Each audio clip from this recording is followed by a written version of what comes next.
चलिए जानते हैं आज की देश और दुनिया की काम की और महत्वपूर्ण 50 बड़ी खबरों को सिर्फ 10 मिनट में। तो अभी तक आपने इस वीडियो को लाइक नहीं किया तो लाइक कर दीजिए। तो चलिए वीडियो स्टार्ट करते हैं। पिछले 24 घंटे में देश में कोरोना के आए 1,65,000 नए केस, 3,463 लोगों की मौत। जैसे मिले वैसे ही लगा ले कोरोना वैक्सीन, भारत में कब आ जाए संक्रमण में उछाल कह नहीं सकते WHO। एलोपैथी पर विवादित बयान के बाद बाबा रामदेव के खिलाफ डॉक्टरों ने 1 जून को राष्ट्रव्यापी विरोध प्रदर्शन करने का ऐलान किया। डॉक्टर काली पट्टी बांधकर करेंगे काम। 7 साल पूरा होने पर बोले पीएम मोदी, भारत अब दबाव से नहीं अपनी सोच से चलता है। दिल्ली में 7 जून तक के लिए बढ़ा कोरोना कर्फ्यू। अब दिल्ली में 7 जून की सुबह 5 बजे तक कोरोना कर्फ्यू रहेगा। आवश्यक गतिविधियों को छोड़कर व्यक्तियों की आवाजाही पर पाबंदी होगी। जरूरी सेवाओं के अलावा सिर्फ कंस्ट्रक्शन और फैक्ट्री के लोगों को छूट रहेगी। यूपी सरकार ने प्रदेश के 55 जिलों की जनता को कोरोना कर्फ्यू से दी बड़ी राहत। इन जिलों में 1 जून 2021 की सुबह 7 बजे से शाम 7 बजे तक सप्ताह के 5 दिन बाजार खुल सकेंगे, जबकि शनिवार व रविवार को साप्ताहिक बंदी लागू रहेगी। वहीं जिन बाकी 20 जिलों में कोरोना संक्रमितों की संख्या 600 से ज्यादा है, वहां कोई छूट नहीं दी गई है। वैज्ञानिकों का दावा, चीन ने लैब में बनाया कोरोना वायरस। दुनिया को धोखा देने के लिए की थी रेट्रो इंजीनियरिंग। कोरोना वैक्सीन की कमी पर राहत की खबर। जून में 12 करोड़ डोज होगी उपलब्ध, केंद्र सरकार। वियतनाम में मिला हवा में तेजी से फैलने वाला कोरोना का नया वेरिएंट, पहले वालों से ज्यादा खतरनाक। महामारी की मार निकम्मी सरकार, पीएम मोदी के 7 साल पर कांग्रेस ने पेश की नाकामियों की चार्जशीट। ये खबर भी जानेंगे आगे विस्तार से। बिहार सरकार का बड़ा ऐलान, कोरोना से अपने माता पिता में से किसी एक को खोने वाले बच्चों को 1,500 रुपए प्रति माह की वित्तीय सहायता देगी सरकार। ममता बनर्जी खुद को देश का पीएम मानती है। पीएम मोदी को 30 मिनट तक इंतजार कराने पर भड़के शुभेंदु अधिकारी। नौकरी पेशा लोगों के लिए आई सबसे अच्छी खबर, 1 जून से लागू होंगे पीएफ के नए नियम। 6 करोड़ को होगा फायदा, जान ले नहीं तो हो जाएगा भारी नुकसान। ये खबर बताएंगे आगे आपको विस्तार से। पिछले 3 दिनों में 2 से 3 रुपए कम हुए सरसों तेल के दाम, किसानों की आमदनी पर होगा इसका असर। कोविड-19 हरियाणा ने 7 जून तक बढ़ाए लॉकडाउन, कुछ प्रतिबंधों में ढील दी, जिनके बारे में आगे हम आपको बताएंगे। सावधान, राजस्थान के 16 जिलों में 2 जून तक तेज आंधी और बरसात का येलो अलर्ट जारी। कल से बदल जाएंगे रोजमर्रा से जुड़े कई बड़े नियम, आम आदमी की जेब पर होगा सीधा असर, जानेंगे इस खबर को भी आगे विस्तार से। मोदी के मार्गदर्शन में देश का आत्मविश्वास जागा, आत्मनिर्भर भारत की राह बनी जेपी नड्डा। जी हां दोस्तों, और भी बहुत बड़ी काम की खबरें निकल कर आ रही हैं, इसलिए वीडियो को शुरू से लेकर लास्ट तक जरूर देखना। तो चलिए अब जानते हैं जो महत्वपूर्ण खबरें हैं उनको विस्तार से। पर इससे पहले अभी तक आपने इस वीडियो को लाइक नहीं किया तो लाइक कर दीजिए। कोरोना वैक्सीन की कमी पर राहत की खबर, जून में 12 करोड़ डोज होगी उपलब्ध। जी हां, भारत में कोरोना वायरस वैक्सीनेशन अभियान के तहत 18 साल के ऊपर सभी लोगों को वैक्सीनेट किया जा रहा है, लेकिन देश के कई राज्यों में वैक्सीन की कमी की खबरें सामने आ रही हैं। दिल्ली समेत कई राज्यों में 18 से 44 साल वालों के लिए वैक्सीनेशन सेंटर बंद कर दिए गए। इसी बीच केंद्रीय स्वास्थ्य मंत्रालय ने वैक्सीन की कमी पर राहत वाली खबर दी। स्वास्थ्य मंत्रालय ने कहा कि जून 2021 में राष्ट्रीय कोविड वैक्सीनेशन कार्यक्रम के लिए लगभग 12 करोड़ वैक्सीन की डोज उपलब्ध होगी। देश में अब तक 21.20 करोड़ लोगों को कोरोना वायरस की वैक्सीन लगाई गई है। 7 साल पूरा होने पर बोले पीएम मोदी, भारत अब दबाव से नहीं अपनी सोच से चलता है। जी हाँ, देश में जारी कोरोना महामारी की दूसरी लहर के बीच प्रधानमंत्री नरेंद्र मोदी अपने रेडियो कार्यक्रम मन की बात के जरिए देशवासियों को संबोधित कर रहे हैं।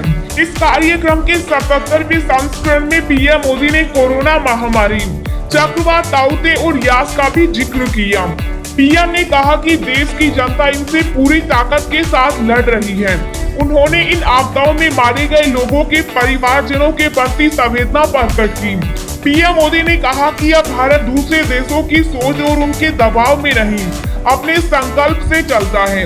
आज 30 मई को हम मन की बात कर रहे हैं और संयोग से ये सरकार के 7 साल पूरे होने का भी समय है।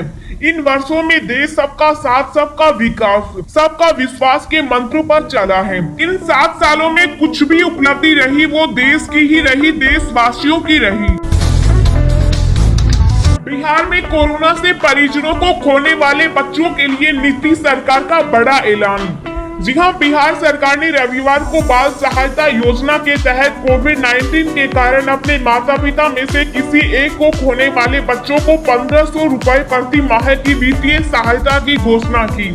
बिहार के मुख्यमंत्री नीतीश कुमार ने कहा कि जिन अनाथ बच्चों का कोई अभिभावक या देखभाल करने वाला नहीं, उनकी देखभाल बाल गृह में की जाएगी।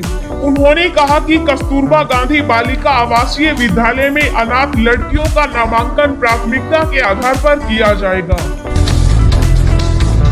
वियतनाम में मिला हवा में तेजी से फैलने वाला कोरोना का नया वेरिएंट पहले वालों से ज्यादा खतरनाक। जी हाँ, वियतनाम में कोरोना वायरस का एक नया वेरिएंट मिला है जो हवा में तेजी से फैलता है। ये अन्य देशों में पाए गए कोविड वेरिएंट्स का मिलाजुला रूप है। इस बात की जानकारी यहाँ की स्थानीय मीडिया ने दी है। वियतनाम में एक बार फिर वायरस के मामले तेजी से बढ़ रहे हैं, लेकिन अब यहाँ मिले वेरिएंट ने एक बार फिर दुनिया की चिंता बढ़ा दी है। एक दिन बाद बदल जाएंगे रोजमर्रा से जुड़े कई बड़े नियम, आम आदमी की जेब पर होगा सीधा असर। जी हाँ, हर महीने की पहली तारीख को सरकार द्वारा कुछ न कुछ बदलाव किए जाते हैं, जिनका सीधा असर आम आदमी की जेब पर पड़ता है। इन नियमों में सुकन्या समृद्धि जैसे small saving scheme, income tax, ई फाइलिंग से लेकर गैस सिलेंडर के दाम तक शामिल है। आइए जानते हैं इनके बारे में सब कुछ विस्तार से। बैंक ऑफ बड़ौदा में लागू होगा positive pay system. Bank of Baroda ग्राहकों के लिए 1 जून 2021 से चेक से पेमेंट का तरीका बदलने वाला है। धोखाधड़ी का शिकार होने से बचाने के लिए बैंक ने ग्राहकों के लिए पॉजिटिव पे कंफर्मेशन अनिवार्य किया। 1 जून से एलपीजी यानी रसोई गैस सिलेंडर के रेट में भी बदलाव संभव है। अमूमन हर महीने तेल कंपनियां रसोई गैस सिलेंडर के नए दाम जारी करती हैं। स्मॉल सेविंग स्कीम के इंटरेस्ट रेट में बदलाव। पीपीएफ, एनएससी, केवीपी और सुकन्या समृद्धि जैसे स्मॉल सेविंग स्कीम की ब्याज दरों में भी बदलाव इसी महीने होना है। सरकार की ओर से हर 3 महीने पर स्मॉल सेविंग स्कीम की नई ब्याज दरें लागू की जाती हैं। 30 जून से बदल जाएंगे आईएफएससी कोड। केनरा बैंक की वेबसाइट पर दर्ज जानकारी के मुताबिक 1 जुलाई से बैंक का आईएफएससी कोड बदल जाएगा। सिंडिकेट बैंक के ग्राहकों को नया आईएफएससी कोड 30 जून तक अपडेट करने की सलाह दी गई। 1 जून से बंद रहेगी इनकम टैक्स ई फाइलिंग की साइट। 1 से 6 जून तक इनकम टैक्स डिपार्टमेंट का ई फाइलिंग पोर्टल काम नहीं करेगा। वहीं 7 जून को income tax department tax payers के लिए इनकम टैक्स ई फाइलिंग का नया पोर्टल लॉन्च करेगा। हरियाणा में 7 जून तक बढ़ा लॉकडाउन, कुछ छूट के साथ जारी हुई ये गाइडलाइंस। जी हाँ, हरियाणा में कोरोना को देखते हुए लागू किए गए लॉकडाउन को 1 सप्ताह के लिए यानी 7 जून तक बढ़ा दिया गया। रविवार को मुख्यमंत्री मनोहर लाल खट्टर ने इसकी घोषणा की। राज्य में पहली बार 3 मई को लॉकडाउन की घोषणा की गई थी और तब से इसे 4 बार बढ़ाया जा चुका। हरियाणा के मुख्यमंत्री ने कहा ब्लैक फंगस के लगभग 750 मामले आ चुके, जिसमें 58 ठीक हो चुके, 50 की मौत हो गई और 650 का इलाज चल रहा है। हमें अभी तक इसके दवा की 6000 से अधिक शीशियां मिल चुकी है। जिसमें से 1200 शीशियां उपलब्ध है। अगले 2 दिन में 2000 शीशियां और आने वाली हैं। सरकार की तरफ से जारी की गई नई गाइडलाइंस के मुताबिक दुकानें अब सुबह 9 बजे से दोपहर 3 बजे तक खुल सकती हैं। रात 10 बजे से सुबह 5 बजे तक कर्फ्यू जारी रहेगा। उन्होंने कहा कि मॉलों को कुछ खास शर्तों के साथ सुबह 10 बजे से शाम 5 बजे तक खोलने की अनुमति होगी। मुख्यमंत्री ने कहा कि किसी मॉल के भीतर कितने लोगों को प्रवेश मिलेगा, यह मॉल के आकार पर निर्भर करेगा। महामारी की मार निकम्मी सरकार पीएम मोदी के 7 साल पर कांग्रेस ने पेश की नाकामियों की चार्जशीट। जी हां, कांग्रेस ने एक बार फिर केंद्र की नरेंद्र मोदी सरकार के 7 साल पूरे होने पर शीर्ष नेतृत्व को घेरा है। कांग्रेस ने कहा कि देश आर्थिक मंदी से गुजर रहा है, इसके लिए जिम्मेदार मौजूदा केंद्र सरकार है। अर्थव्यवस्था प्रधानमंत्री नरेंद्र मोदी के कार्यकाल में अर्थव्यवस्था में बदलती चली जा रही है। कोरोना महामारी पर केंद्र के प्रबंधन को लेकर भी कांग्रेस पार्टी ने सवाल खड़े किए। कांग्रेस के महासचिव रणदीप सिंह सुरजेवाला ने कहा कि मोदी सरकार देश के लिए हानिकारक है और ये 7 साल आपराधिक भूल है। रणदीप सुरजेवाला ने कहा 2014 में जब मोदी सरकार सत्ता में आई तो उसे विरासत में कांग्रेस कार्यकाल की औसतन 8.1% की जीडीपी वृद्धि दर मिली, पर कोरोना महामारी से पहले ही मोदी सरकार के वित्तीय कुप्रबंधन के चलते जीडीपी की दर साल 2019-20 में गिरकर 4.2% रह गई। 73 साल में पहली बार देश आर्थिक मंदी के दौर से गुजर रहा है। अगर आपने भी खुलवाया है जनधन खाता तो मिलेंगे 1,03,000 रुपए, जाने कैसे। जी हां, प्रधानमंत्री जनधन योजना के तहत लोगों को बैंक में जनधन खाता खोलने की सुविधा दी गई है। ये सरकार की तरफ से शुरू किए गए सबसे महत्वाकांक्षी वित्तीय प्रोग्राम में से एक है। इस योजना के तहत गरीब से गरीब व्यक्ति अपना बैंक खाता खुलवा सकता है, जिसमें कई तरह अलग अलग वित्तीय लाभ मिलते हैं। प्रधानमंत्री जनधन योजना के तहत खोले गए अकाउंट में अकाउंट होल्डर को कुल 1,30,000 रुपए का लाभ दिया जाएगा। इसमें अकाउंट होल्डर को 1 लाख रुपए का दुर्घटना बीमा और इसके साथ ही 30,000 रुपए का जनरल इंश्योरेंस दिया जाता है। ऐसे में अगर खाता धारक का एक्सीडेंट हो जाता है तो 30,000 रुपए दिए जाते हैं। अगर इस हादसे में अकाउंट होल्डर की मौत भी हो जाती है तो 1 लाख रुपए दिए जाते हैं, यानी कुल मिलाकर 1,30,000 रुपए का फायदा मिलता है। नौकरी पेशा लोगों के लिए आई सबसे अच्छी खबर, 1 जून से लागू होंगे पीएफ के नए नियम। 6 करोड़ को होगा फायदा, जान ले नहीं तो हो जाएगा भारी नुकसान। जी हां, नौकरी पेशा लोगों के लिए बड़ी खबर है। ईपीएफओ ने प्रोविडेंट फंड खाता धारकों के लिए नियमों में बदलाव किया है। नए नियमों के अनुसार अब एम्प्लॉयर को हर कर्मचारी के अकाउंट को 1 जून से आधार कार्ड से लिंक कराना जरूरी होगा। अगर ऐसा नहीं होता है तो खाते में आने वाला एम्प्लॉयर कंट्रीब्यूशन भी रुक सकता है। ऐसे में आप भी तुरंत अपने खातों को आधार से लिंक कर लें।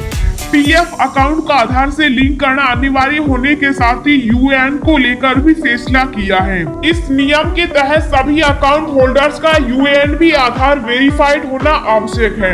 ऐसे में आप ईपीएफओ की आधिकारिक वेबसाइट पर जाकर सबसे पहले अपने अकाउंट को आधार कार्ड से लिंक कर लें और यूएएन को भी आधार वेरीफाइड कर लें, ताकि आपको खाते में कंपनी की ओर से जमा होने वाले पैसे में कोई दिक्कत ना हो।